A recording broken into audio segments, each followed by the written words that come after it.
Hey, everybody. Thank you so much for joining us. Those who don't know me, my name is Andrew Griffin. I'm the president of the OSEP MOSEP Student Council. Apologies. I am so happy to be able to introduce Dr. Sampson, who, amongst a lot of things, his CV is there's a lot of titles, pretty long, but he's the department director of EM education at University of Missouri, and he's a attending at their emergency department there as well. And he's the yeah, I just lost it.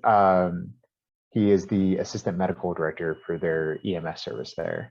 He's gracious enough to go over making your CV look good and how to stand out with that in your personal statement. Great. Thanks for having me. Yeah, so I am the president of the Missouri College of Emergency Physicians as well. And it's nice we got kind of a small group tonight. So the talk tonight is probably maybe about 20 minutes or so. And then I really wanted to open up for discussion and let people ask questions. Because I really think this is more of a chance just for everyone here to bring their questions about sort of as they kind of craft their personal statements and CVs.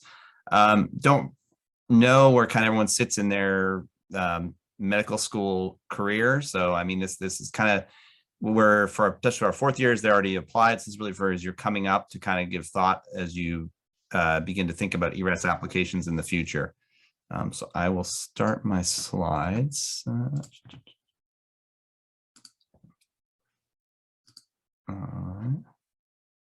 Do you see a single slide or two slides? It looks like a single. Single, good. Okay, I just want to make sure it's not. All right, great. Well, thank you again.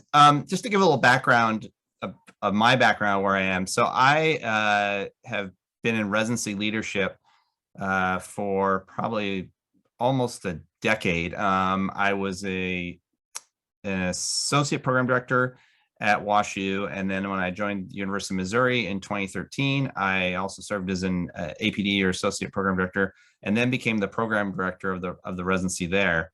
And now in my current position, since I transitioned to director of education, I actually serve at University of Missouri as part of what we call the A team or the advising team. So I am one of the physicians that work with our dean of the Office of Medical Education, and we help advise the students all through their medical student career with the goal of everyone getting into the residency program that they desire. So that's my job now, which actually is very rewarding and enjoyable, because to see the as it pays out when people get into their residency programs and helping people get into what they want to do. Just a little bit of background too. So this is this year's data, just to kind of show you for residency specialties. Thought I'd open with this because it's very, very interesting. So this was just based on the applications received from October 2021. And they went back and actually compared it to October of 2019, which probably is a little bit better data to compare to given the pandemic going on last year. So EM, if you're looking, is all EM's down in the right corner there. So they, as you can see, we did have a little bit of a decline in EM applications overall this year, so about 10% down. And that's probably due for a few reasons. One thought is probably the pandemic itself. One other thought too could be the workforce report that came out. But that's kind of where things stand for emergency medicine. Surprisingly, urology, as you can see, had a huge boost this year, which people who are applying for urology actually are seeing that. But yeah, 40% increase in applications is pretty astronomical. So why does this matter? So these are two important parts of your application when you apply for residency. Your CV kind of gives you a overview for a person looking at your application of what you've done, your accomplishments. It was kind of help maybe why you're applying for that specialty, why you want to do emergency medicine. It also gives just kind of who you are. The personal statement is that chance to be a little bit creative and maybe explain yourself and give a little more detail of some of the things that sometimes, because the CV can be a little bit rigid and it's hard to have personality. But I think that's really sometimes where the personal statement can shine and come through. Um, so the CV, there's really two big CVs. I mean, there's kind of your CV or that you carry throughout your career. Resume is another term that people sometimes use. And then there's the ERAS CV. So the ERAS CV is, as I said, very, very structured. When you go to apply, you'll see is it's a lot of filling in boxes. So it's not where you're really uploading this document, a Word document or a PDF, and then somebody will read that. This is a very sort of structured form. You're inputting in different categories and you're inputting it. The big thing I would say is people, I've noticed this year, especially students, really, really stress about this format because there's kind of sort of explicit areas. There's sort of educational experience and research experience and awards, and that is, don't worry. This is, no one's going to hold it against you if you put the wrong thing in the wrong category. It's not that big of a deal, and I think that's one of the big things. This is a CV, but it's okay to have something's out of place. It's not going to be counted against you, and it shouldn't be. I think the other biggest thing is to be honest and ethical when you do this. So, I mean, there's definitely cases where this is a chance to talk about yourself and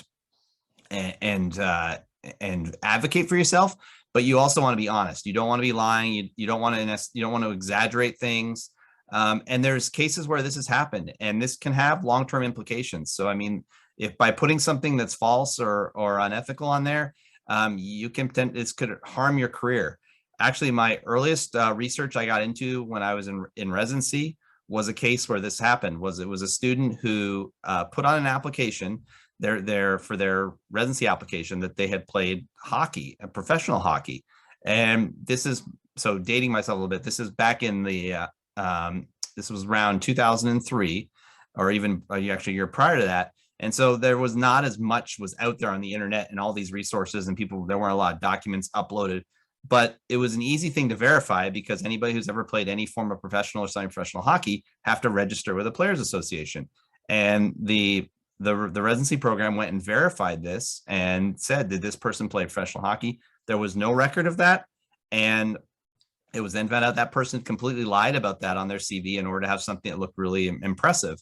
And that, not only did it ruin their residency career, it ruined their medical student career, because they were immediately then their application was looked at. It was found to be dishonest even from when they applied for medical school, and that ended it all right there. So that's the big thing, is be honest and ethical, especially now with Google. I mean, so much is searchable now online that it's very easy to confirm anything. It's very easy to confirm publications. It's very easy to confirm any type of statements, especially if you claim you're part of organizations or anything like that. So definitely Google can be your friend, because it's easy for someone to look at a publication and say, if you put one in your CV, and when we're going to interview somebody, sometimes it may be an interesting research title. So we pull it up and read it, and then it's something to talk about. But if it's something where you've lied, it's very easy sometimes to find that out. So you definitely don't want that to happen. The other thing, just a little side thing with Google as your friend or enemy, is remember things that's what's ever out there on the internet, on Google or social media, can be found. So I think this is an important thing. I give a social media talk, and one of the things was a year or two ago, there was a vascular surgery paper that was published, and they went back and looked at all their fellow applicants and decided if they felt that they were appropriate applicants and they had appropriate behavior on their social media pages. And when you look at sometimes what old surgeons think is appropriate and what I may think is appropriate or you may think is appropriate, there's really quite a division. And the criteria that was used was, they felt that if there were pictures of you holding alcohol in your hand, that was considered inappropriate. Not saying that there was a picture of you like drunk and falling down, but it was just holding alcohol.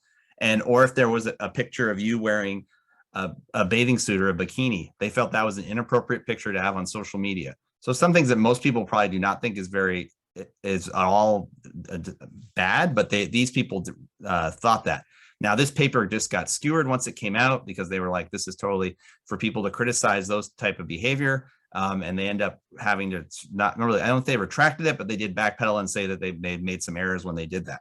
So just remember that, because one person looks on social media and thinks they maybe think something totally different than you yourself think. So it can be your friend or enemy. The thing about volunteerism, so I find people sometimes, there's a question of always, how long do I need to do something before I put it on there? especially volunteer activities. And I think a lot of it comes down to really how much effort you put into it. So there's certain volunteer activities that maybe you spent a whole weekend, or it was an intense 48 hours, you were doing something important for a volunteer organization. And there may be a volunteer activity that you do for 6 to 12 months or longer. And I think that's really where it's okay to put things down, but you also need there's areas there for how much it involves. Now, if it's like a single thing you did for an hour, probably not necessarily something you'd put down on your CV, because that's a pretty small effort. I think about where was an applicant I had one year, and when we looked at his CV, it offered him an interview, but he had basically it was empty under volunteer activity, and which was very, very odd, because most times someone at least has 1 or 2 activities down. And I said to this during the interview, I was like, well, I'm just wondering, like, how did you not do in your whole medical school career not 1 volunteer activity? And this person's answer back was, well, I thought it had to be something that you had to do for a year or more. So this person actually, when you talked to them and when we interviewed, had done a ton of volunteer activities during medical school, but their opinion was that they thought, well, it was the strict criteria that it had to be a very, very long period of time in order for it to qualify to put on there. So again, it's open to interpretation, but it's sort of, if it's something you put a lot of effort into or something you're very proud of, then I think that's good to put on there. Interest is another thing. There's an area at the end where they have interests and hobbies, and that is something that be prepared that you could be called out on it. I mean, everybody wants to put something down that makes them more interesting or it's just something unique, but it better be something that you really truly are interested in or you're involved in. There's so many cases of where people have been called out on different interests or hobbies that they put down in that section. They talk about where people put down juggling, and the person interviewing them happened to be interested in juggling and said, well, go ahead, let's see you juggle. And that person, they didn't even know how to juggle. Or you say you play guitar and you write music. That person may have a guitar in their office, or now with virtual interviews, they've asked, say, hey, let me hear you play something.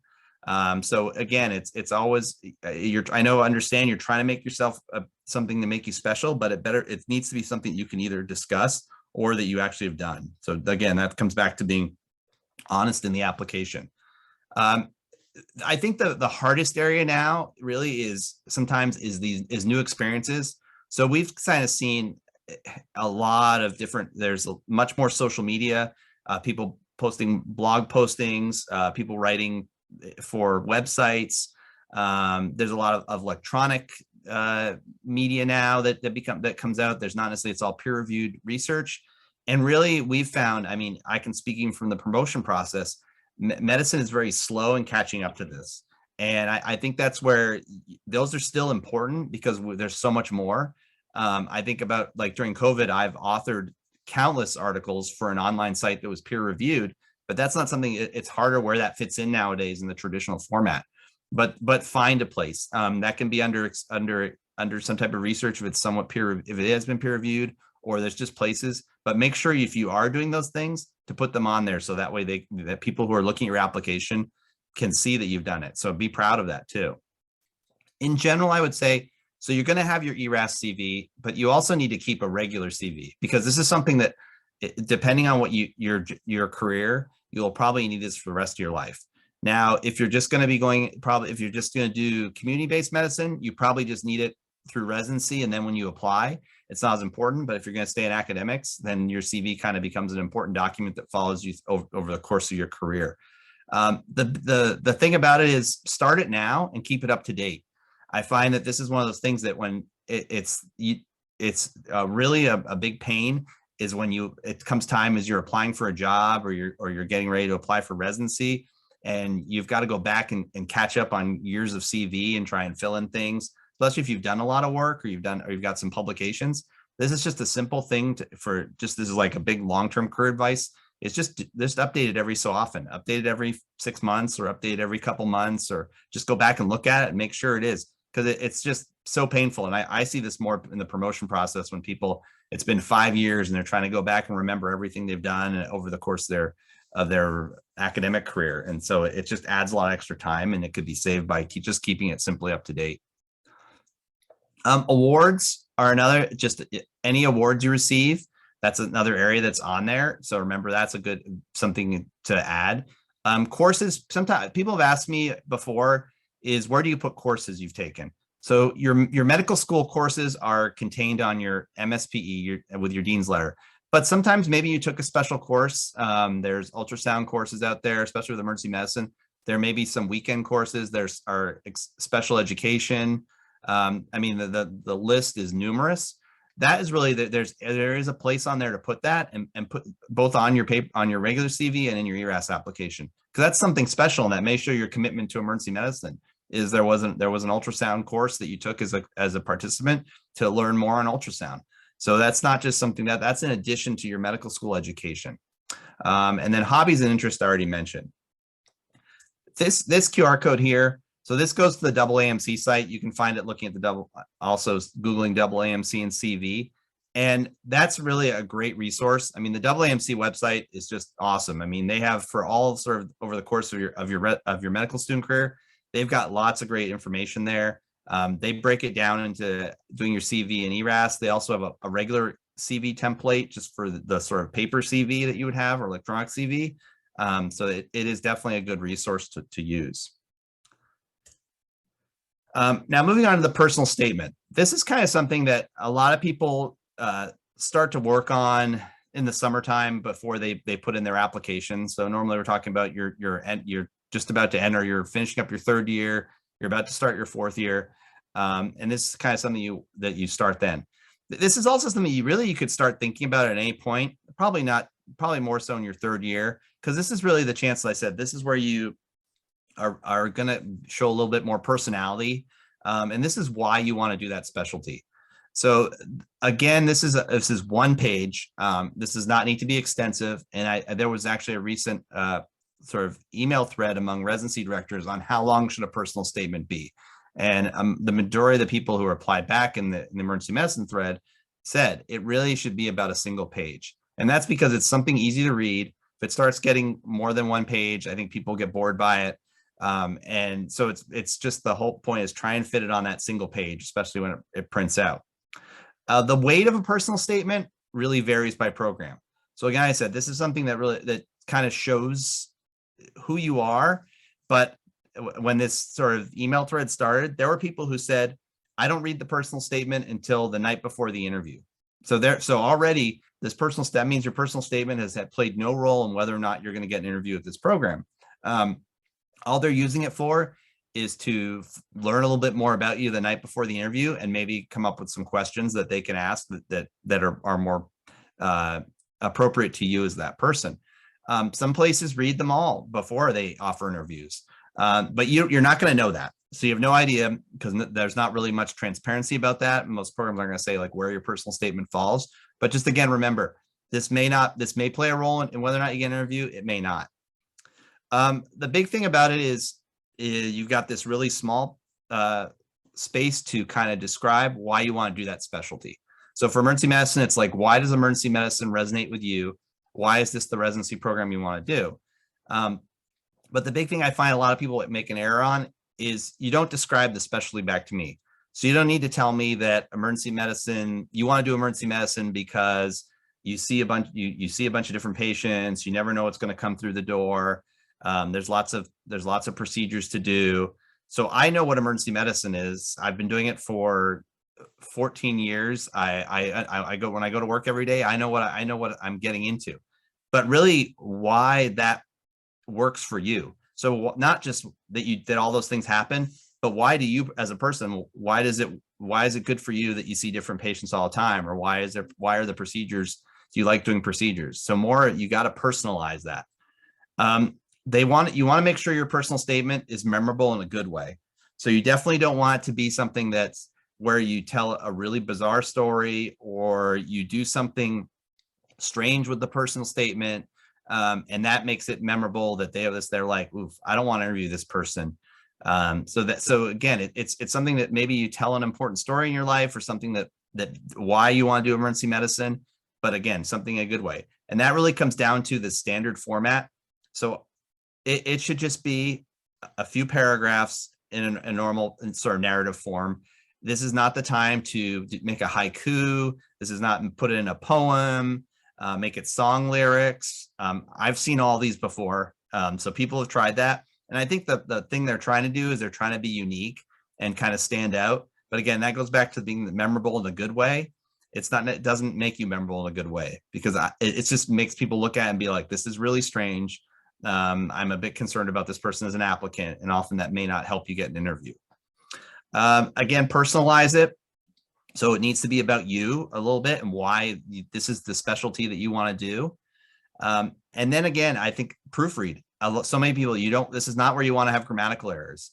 All the word programs in that have the ability to check for grammar and spelling. So it's very easy to do, and have people read it. I mean, just have someone else, a friend or a mentor, read over it, because sometimes they'll find grammatical errors or things that are not right and can give you suggestions. This, again, not a time to doubt yourself. You are trying to sell yourself, so not to a point to be obnoxious, but remember, this is not really where you want to be doubting and putting in things where like, oh, I might be good, or I think EM works for me. It's like, I know this. You want to have really emphatic sort of tone in some ways. You want to be like positive about it. And this is what specialty emergency medicine is. I want to do emergency medicine because this. So that's also important. I sometimes avoid name dropping. So I think there's times that you can personalize the CV you have the ability to personalize it for every place you send it to. But it's not really, unless it's somebody that you've done research with it somewhere else, and this plays into the whole narrative of maybe why you like emergency medicines, because you did research with Dr. EM at Indiana University, and that's where you're saying this is why I want to come to Indiana, because I did all this research with this person. That's that as well. But just to say, hey, I want to come here because I met somebody one time at a meeting and I really like it, or that. So or I once talked to Dr. So-and-so. That's just kind of name dropping that doesn't really help, and it's not really showing your interest in that place. Personal statements don't plagiarize. So there are people who plagiarize. I mean, and again, this is where Google comes in, is you can search for a lot. It's very easy to plug something in and look and find out where it comes from. So if you're using a quote from somewhere, make sure you attribute it to who the author is. Don't just try and take some other great personal statement you read somewhere and use that. We already kind of talked about not trying a new format. This is really not a time to do something different. And I don't pay for a review service. So I think that there's so many organizations out there who try to prey on people because this is such a high stakes environment and everybody's nervous. This was searching earlier today. So this is just one place that's offering editing service, and you can see they start at $100 depending on how many words, and it goes up. But you don't need to use these services. I think this is the important thing: you've got friends, you've got mentors, you've got family. Doesn't mean the person has to be in medicine for someone just to proofread your personal statement and find errors. So there's lots of people out there who will do that. So really don't pay us, there's not a need to pay for a service to do it. This was a quote actually I found today, which I thought was pretty important too, is they talk about how the CV is a very important document and how often we see candidates spend hundreds of hours, or probably more like tens of hours, on their personal statement, but only 2 to 3 hours on the CV. And again, as I said, we really don't know where the CV fits. I mean, where the personal statement fits a lot of times in your application process.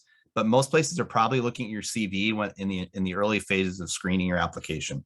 So I think, again, make sure that you're including everything in your CV that's appropriate to you. It's your time to shine. It's your time to really advocate for yourself. So make sure it all gets included in there. All right, I think I actually got right around the time I thought. So I really wanted to just have a time to open up for questions. I'm happy to answer any questions about personal statements or CVs or anything with the EM application process. I have a quick question. Hi, I'm a second year, and I was wondering I know like emergency medicine doesn't stress a lot about research projects, but they want to have students show some research. So I was wondering, like, what number of research projects, what number of publications? I know like you kind of mentioned that we really don't need a lot of publications, if any.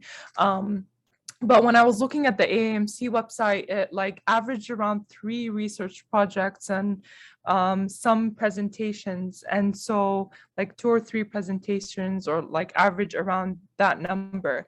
And I was wondering, let's say, whatever the numbers are for these 2 groups, would one, if you did a research project and then you presented, would that count as a 1 research project and a 1 presentation? Or would it count as like 1 research and then like for presentations, you need to use something else? I don't know if I'm making any sense. No, you do. No, yeah. So you mentioned, so first going back to what you mentioned, if anybody hasn't looked at that, there is in the, on the AAMC site, I think it's on, AAMC, they have all this kind of data of like who matched into emergency medicine. You can look at it for any specialty. And it's really great information. It'll probably be for a lot of the younger students. It used to have the step 1, step 2 matrices, and you could look at your step 1 score and your step 2 score, and it came across, and it's like, where did all the people match into the specialty? What were their scores? This will kind of change a little bit, probably with step 1 being pass fail starting this year, but at least gives you maybe an idea of step 2 scores. It also includes other things. Yeah, there's data out there for when people matched, and this is all taken afterwards. And how many publications did they have, presentations, like all you said, those type of things. So there is, a few things. One is with research, being involved in a research project, because the reality is research takes a long time. We find, I know when students, sometimes we have a summer research opportunity at Mizzou that's for our medical students that's between the 1st and 2nd year.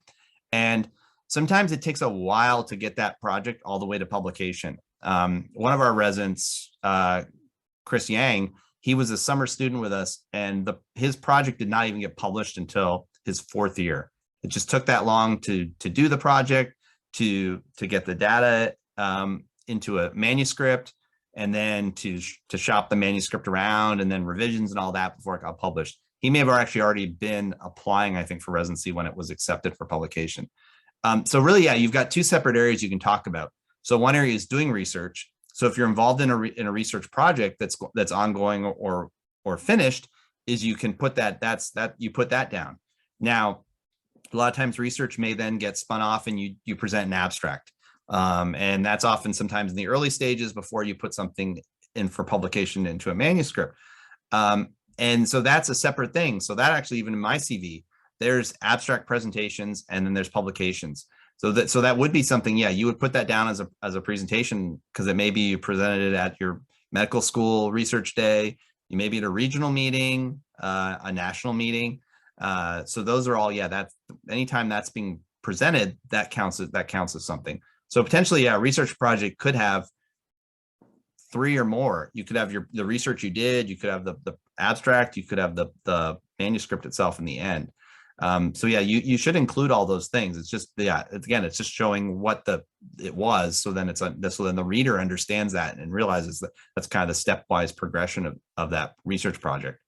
The other thing for like presentations too, there's maybe not a lot of opportunities like in medical school as well to present, but I can think sometimes when you do away electives at places, they include a case presentation, like you may do that in either a medical student group setting or where you're presenting. So that's a presentation. It's just a matter of also being honest about it, where it was. I mean, it's not like you presented at the AMA meeting, but you presented it just at that medical school as part of your medical student rotation. So anything like those type of things, if you're putting together something and you're giving a talk to a crowd, they don't necessarily ask for the size. And like when you get in academics, there's places that you have to put down how big your audience was, and it matters for some places.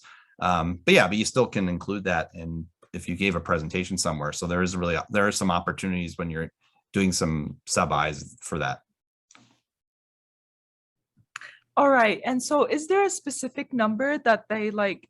I know there isn't like a specific, but to be at least like considered when they compare you to other applicants, or a certain number to be like competitive, or when they look at students, like how would they evaluate us, since like step would be pass fail? at least for me, when I take it. And I was wondering, how would we be evaluated on like how many research projects do we need, how many presentations or publications to be like competitive or considered, or at least for an interview? So I think it varies. I really think it's where you're applying some can play a role in that too. You can go look at places that are heavy research institutions, and they are probably going to they're probably value research more. And then if you look at some places that are like community-based EM programs, it's not going to be as important to them whether or not you're doing research. That's why it's hard in that number. I would say there's no strict number. So there's not to say if you don't have 3 research projects on your CV, you're doomed. Because there's people who have no research, and then there's people who who did PhD work or master's work and have a CV that's packed full of research, and a lot of it may be basic science or not at all emergency medicine related. But yeah, and they may be equally seen at different places as the same candidate. So I think the bigger things that really matter in your application are really going to be probably with step 1 becoming pass fail is going to be your step 2 score. It's going to be your clinical rotations are important, and then which matters really important is your EM rotations. So we use a standardized evaluation form, and that's really it's sort of designed so we can look at quickly, and it sort of ranks how you performed in your EM rotation, the prediction of how you'll do. All those are really where going to be the things that matter the most. The research stuff is good; it adds into your application. But yeah, I don't know. I've never seen a place that I know of that screen people out because they didn't do any research. And the other thing about the research too is what you've done research in. So it's okay if you were during your first few years you did research and maybe did research with the Department of Orthopedics, because again sometimes it comes down to what the opportunity that arose. So there may be where you are, they don't have a lot of EM research opportunities, but there was opportunity to do some clinical research or some type of medical research with another department. So that's still okay. It's because you've got something, it's something on your CV. So I think a lot of people get worried because it's not everything has to be, I wanted to do emergency medicine from day one. And some people don't. There's people who definitely go into residency and it takes some time to figure out what you want to do. So that may be why you have some research in another area or the opportunity. So don't worry about that as well. Thank you. No problem. Summer, you have a question? Hi, yeah. So for people in dual degree programs where like you're getting your medical degree and an additional degree, like a master's of sorts, where that gets highlighted in our application is the CV, correct? Yes. Yeah. I mean, if it's somehow played into, some people will sometimes maybe talk about in their personal statement how they're going to use that master's degree or what they're going to do with it. That's always a question I've asked in interviews when I see somebody who's maybe doing dual degrees is what's your goal with this? Like why are you bothering? Why are you doing, not bothering, but why are you doing this? Like what is your plan in the long term that how you're going to use this master's to leverage your career? And most people have an idea of why they're doing it because it's probably the reason why you went ahead and did that additional degree. Okay, got it. Thank you.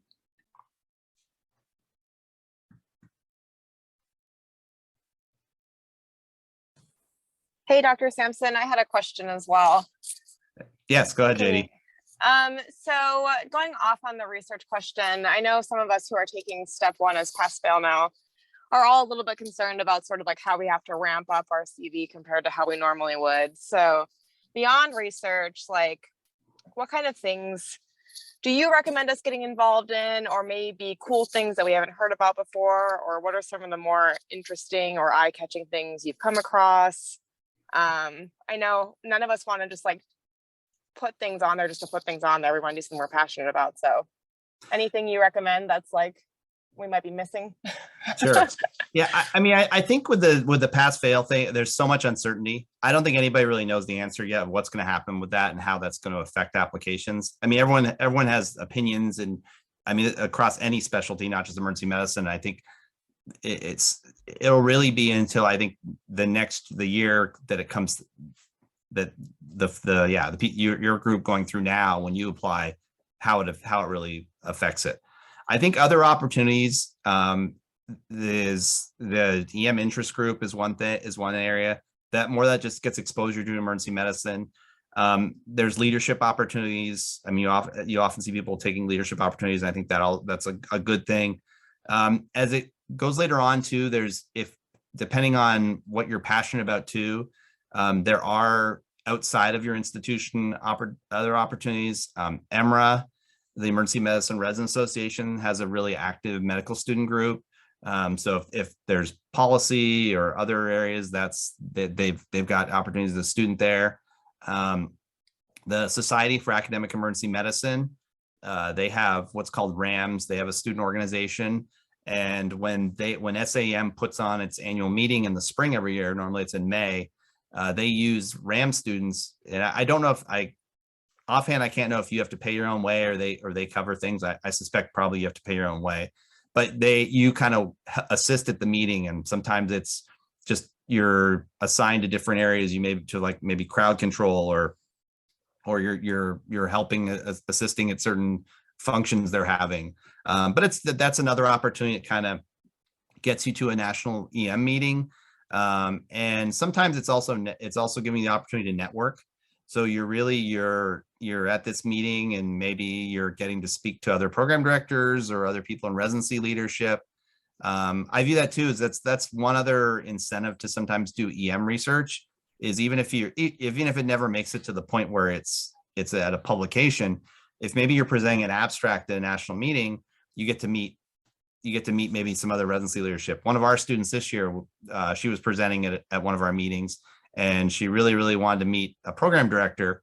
And so because that person was at this national meeting that we were both at, I introduced her to him. And so that she was able to kind of meet him. And this is a place she's really interested in. So it just gave a little bit of networking. So I think that's one other opportunity to do EM research. So I think, I think it's going to be, I still think that it's going to come down to a lot of times how you do on your sub-I and really how your clinical performance. So, I mean, you've got two chances. If it stays, I mean, maybe once COVID becomes more endemic, that they'll open up to more elective time again. But I mean, those are really, at least at minimum, you have your home rotation and your away rotation to really show how you do an EM and what those people in residency leadership predict your future success is going to be. Awesome. Thank you.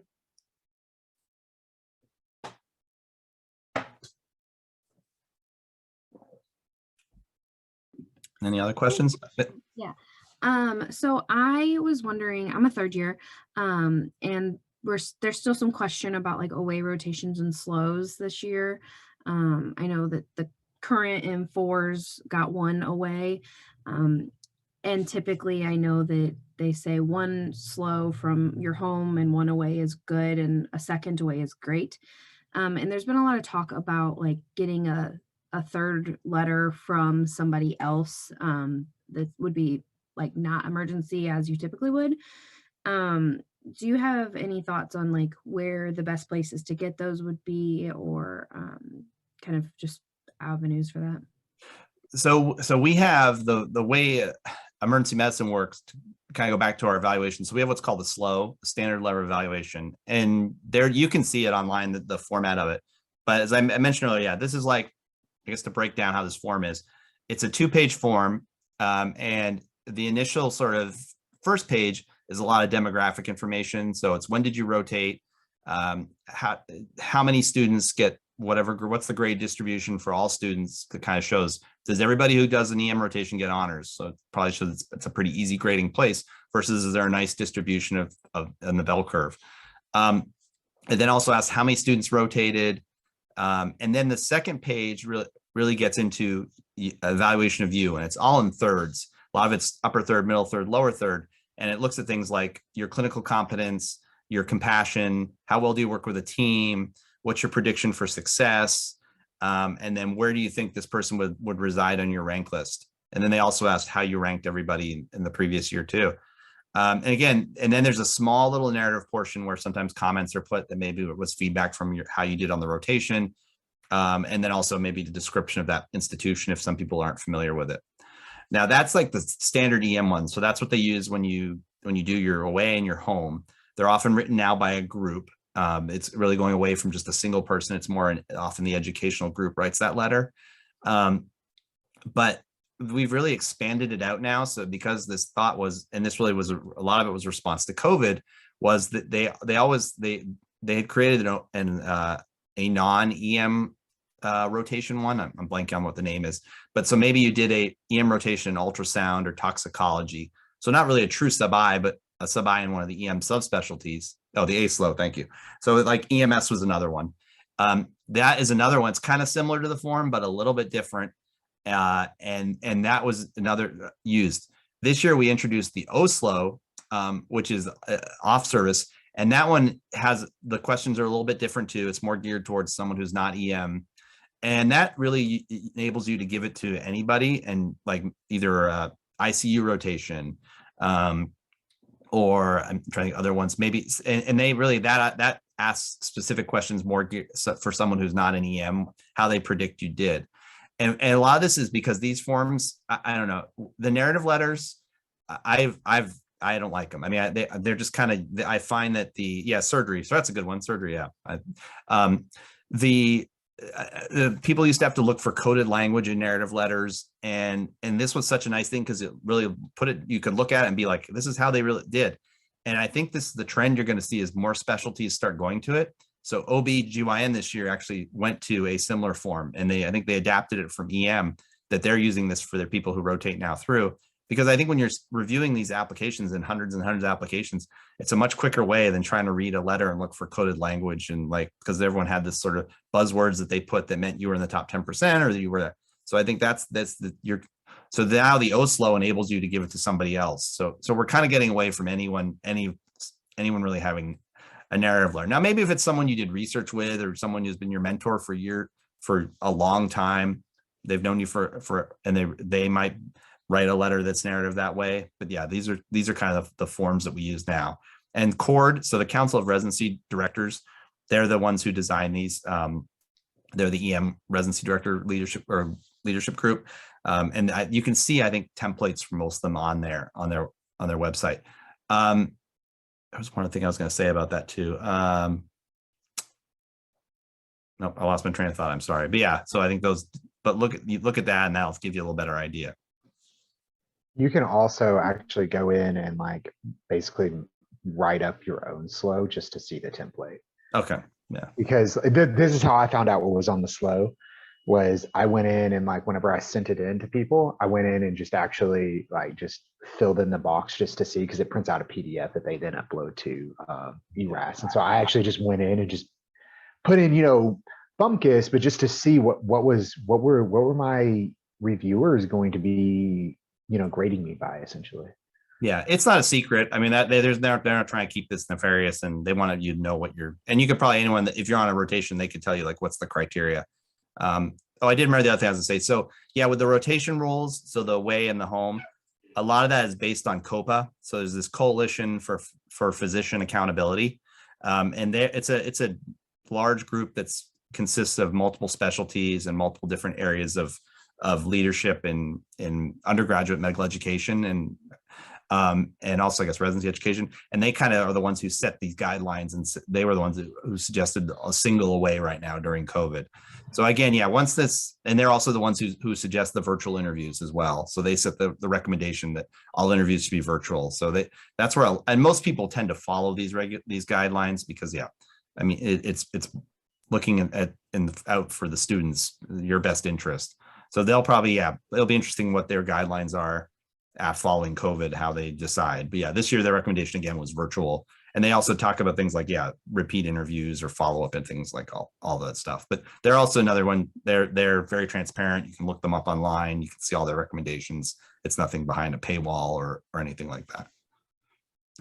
Summer, you have a question? Yeah, it's also about the SLOs. My understanding is that a proper SLO has to be written by an emergency medicine physician that's associated with a residency program. So that's the correct. question would be, if you're rotating with an EM doc that's not affiliated with a residency program, what kind of recommendation should I ask of them? An So that is, there's another slow. There is that's the slow for non. So really the main slow is for rotations at a EM program with a residency. So I think example would be for the other one, which is the A slow.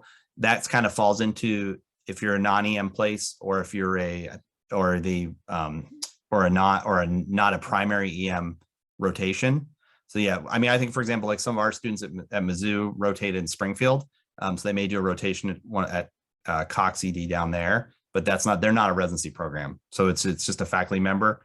So again, it's just, it shows you it's similar questions, but it's also then we're seeing that the writer is not from a teaching institute or from a EM residency institution. Sorry, they still may be a medical student teaching institution and may have other residencies, but they don't have an EM residency.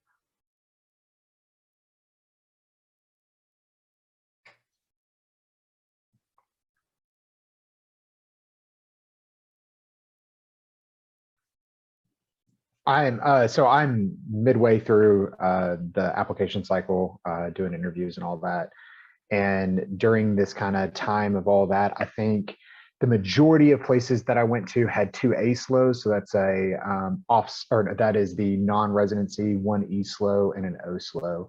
Some programs had 2 E slows for me because I had to do 2 away rotations. So my school doesn't have a core program, and I still got residency invites with just 1 E slow, 1 like core, and then the A slows being the like off service. So just kind of how my experience has been in the middle of the process. Yeah, and for anyone who's also like similar to that situation, you don't have a residency at your primary institution, that is, you're considered, the term is orphan status that they use. They'll probably try and come up with a better term in the future, I think. But that again, the rules are different. You're allowed, they often say you can do 2 aways because you don't have a primary institution. And some places also try and reserve spots to take those students in because they understand, that they really need, they sometimes two rotations will help them.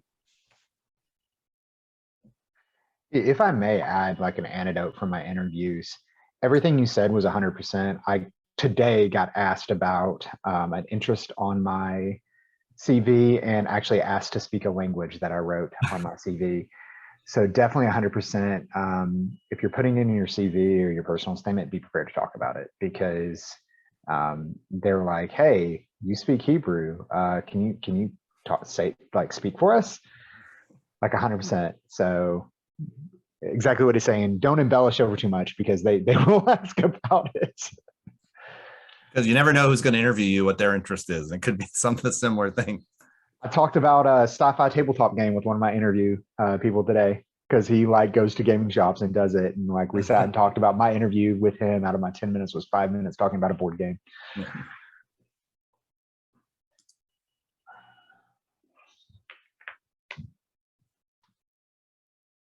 Any other questions?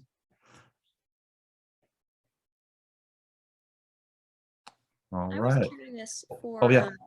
Oh yeah, thanks. I was curious for the CVs, how far back most people go. Are you including just things that you did in medical school, or are you going back farther than that? Unless it's something that's really medical related, I probably don't need to put much from prior to medical school. I mean, maybe if you were doing some lab research or you did something, you could include it. I think, going back, especially like maybe like work, you don't need to include jobs there then, or I really think it's if you in your opinion think it's something memorable and it applies to your medical career, then include it.